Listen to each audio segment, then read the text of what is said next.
apareceu na revista Homeopatia, publicada pela Associação Médica Homeopática Argentina.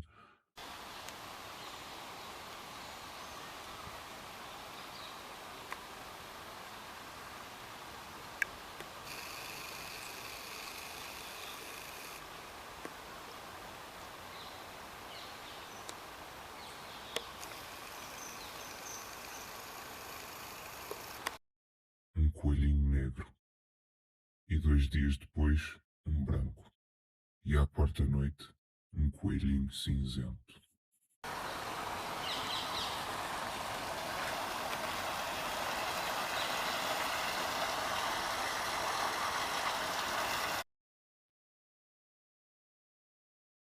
Não assim, insinuando-se por detrás do retrato de Miguel de Unamuno, à volta do jarrão verde claro, pela negra cavidade da secretária, sempre menos de 10, sempre 6 ou 8, e eu a interrogar-me, onde andarão os dois que faltam, e se Sara se levantasse por qualquer motivo, e a presidência de Rivadavia que eu queria ler na história de Lopes.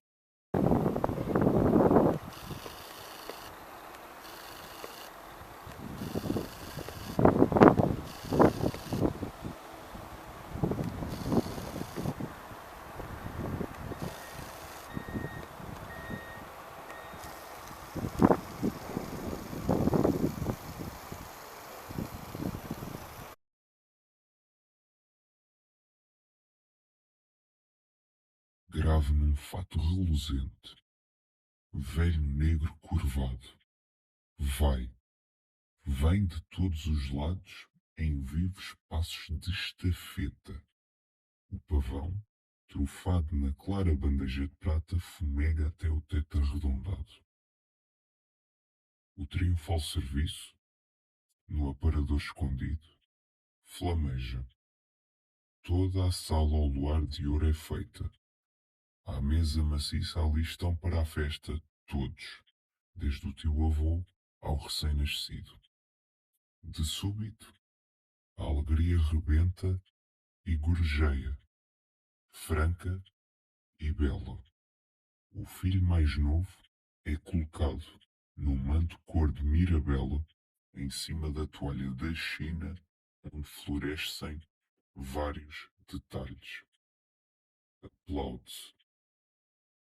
Aplaude-se. Aplaude-se. O Sam, pasmado, agarra nas ancas, enquanto, velando o rosto com o leque, a avó enxuga um pouco as duas pálpebras brancas.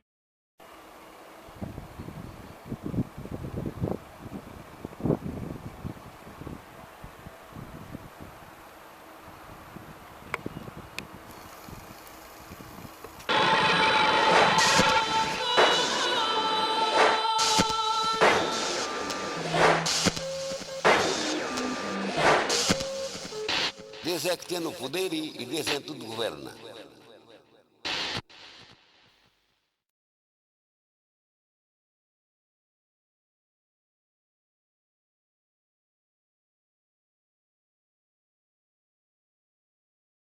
Ao serviço de todos os cidadãos e a sua conduta nas diversas instâncias deve sujeitar-se a maiores restrições e a diversos comportamentos mais exigentes que aqueles que se aplicam em determinados artigos do Estatuto. Espera-se que o seu comportamento, dentro ou fora do horário de serviço, reflita uma imagem favorável dos colegas. Embora o Departamento dos Colégios não tenha uma indicação referida com a vida privada dos seus empregados, ainda assim exige que logo que o ônibus seja honesto, logo que a fiança, ainda assim desenha uma grade de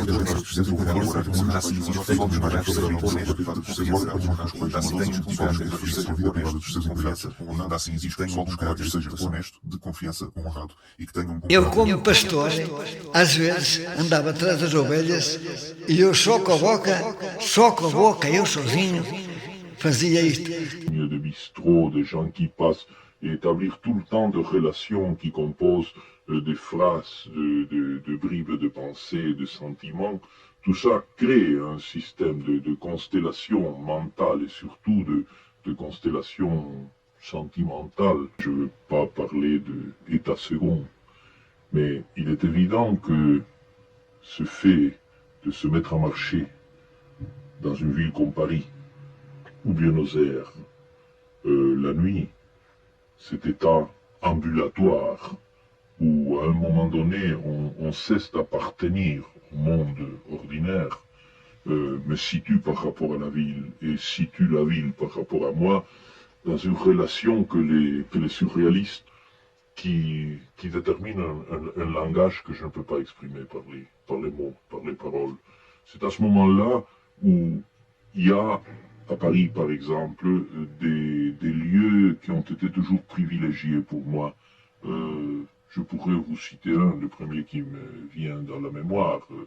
Là, tout près d'ici, au Pont Neuf, à côté de la statue d'Henri IV, il y a un réverbère dans le fond, là où on descend pour prendre les bateaux-mouches.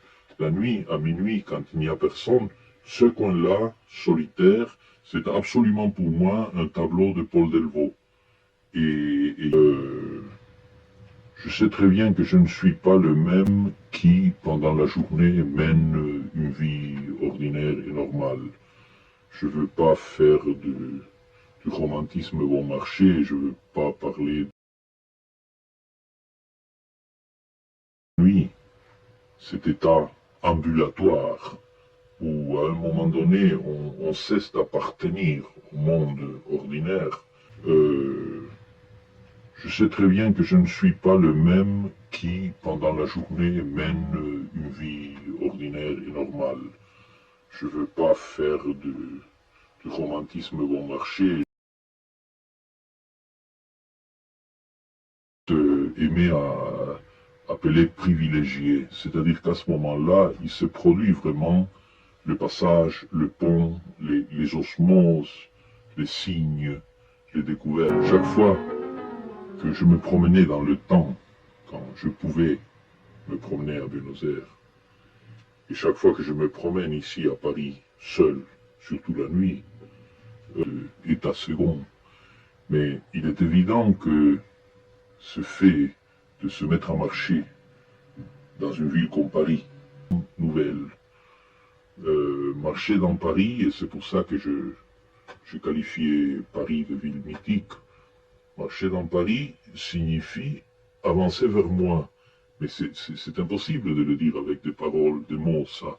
C'est-à-dire que dans cet état où j'avance un peu perdu dans une distraction qui me fait regarder des affiches, des enseignes, il y a le sentiment du mystère qu'il y a dans les tableaux de Paul Delvaux, cette imminence d'une chose qui peut paraître, qui peut se manifester, et qui vous met dans une situation qui n'a plus rien à voir avec les catégories logiques et les événements ordinaires.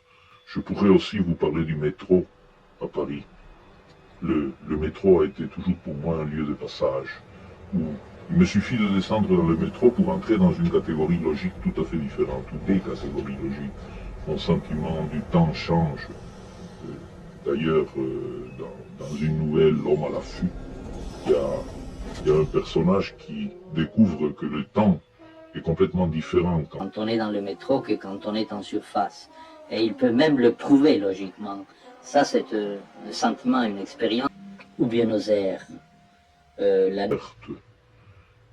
Tout ce qui finalement a donné une grande partie de ce que j'ai écrit comme roman ou comme ce que moi j'ai au moins une fois tous les 15 jours.